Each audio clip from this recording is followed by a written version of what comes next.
Dito ko lang din pala makikita itong legit na hasaan. Sa tinagal-tagal ko naghahanap ng totoong hasaan, yung totoong nakakatalas hanggang sa magsawa na nga ako. Ito yung katunayan ng mga binili ko dito din sa online. Nauubos lang pero hindi nakakatalas. Mas maganda pa gamitin ng liha. Buti na lang talaga nakita ko ito dito sa TikTok. Napakahusay gamitin at may magkaibang grade pa yung dalawang side. 400 by 1,000. Ang maganda pa dito, may kasamang rubber sa ilalim para kung ginagamit mo, hindi gagalaw sa pwesto. Yung mga pait ko na hindi ko mapatalim-talim ng gusto, dito nasunod yung talas na gusto ko. Kahit paanong ihasa mo dito, hindi ka mahihirapang magpatalim. Kahit pa nga itong dati kong ginagamit na mano-manong katam, hindi ko na mapatalim yan, pero ngayon nagagamit ko na ulit. Hindi na rin ako namumroblema sa mga mapupuruleta kahit pasabihin mong sobrang nangangalawang yan. Pag ganito kaganda yung gagamitin mong pangasa, mani-mani mo na lang itong patatalasin. Kahit pa nga sa mga gunting, pwede mo ngasahin dito kasi meron siyang pang pino na 1,000 grit. Kaya kung naghahanap din kayo ng totoong legit na panghasa, eto na yun. Walang kaduda-duda. Click nyo na lang sa Yellow Basket, nandyan na yung link, makakapag-order na kayo. So yun lang, maraming salamat. God bless at mabuhay po tayong lahat. Don't forget to follow. Bye-bye!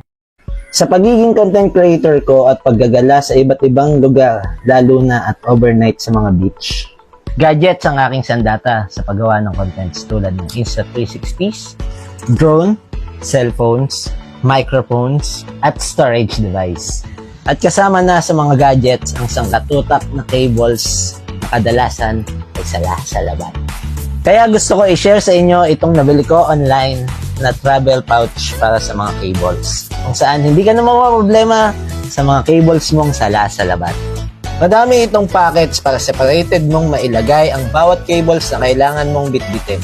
And also, maliit lang siya kaya hindi mahirap isingit sa bag kapag dadalhin. Kung mahilig din kayo mag-travel at problema nyo din ang storage ng inyong mga cables, for sure, swak na swak sa inyo ito. Kaya kung gusto nyo din ito, ilalagay ko na lang sa caption yung link kung saan mabibili. Ako nga pala si Elmo. Huwag kalimutan mag-follow at kita-kits tayo sa susunod na video. Bye-bye!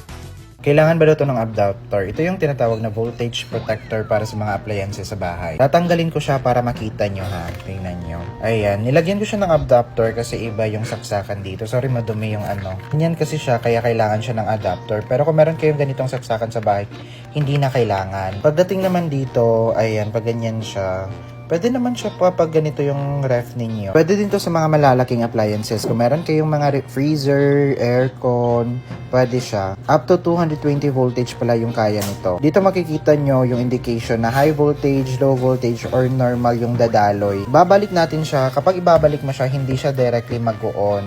Ayan. Magbiblink muna yan, tapos tingnan nyo yung ref namin. Hindi siya nag-on. Kapag mag-stop na siya, babalik na siya, mag-on na yung ref mismo. Kaya maganda siya kasi kung merong brownout, hindi direct mag-on yung mga appliances ninyo, kaya hindi siya kaagad masisira. Maganda ito, pang-protection sa mga appliances ninyo sa bahay, lalong-lalo na kung 24/7 siyang nakasaksak. Purpose kasi niyan is to protect your appliances sa mga unexpected brownout. Tumigil na yung pagbiblink niya, tapos tingnan nyo, naka-on na yung ref. Ayan, umiilaw na. Kaya sa mga naghahanap dyan ng voltage protector, appliance protector, itry nyo to. Very affordable lang siya. Kunwari number 1, serve. Pilitin natin yung number 1. Tapos call. Ayan, nagbabibrate.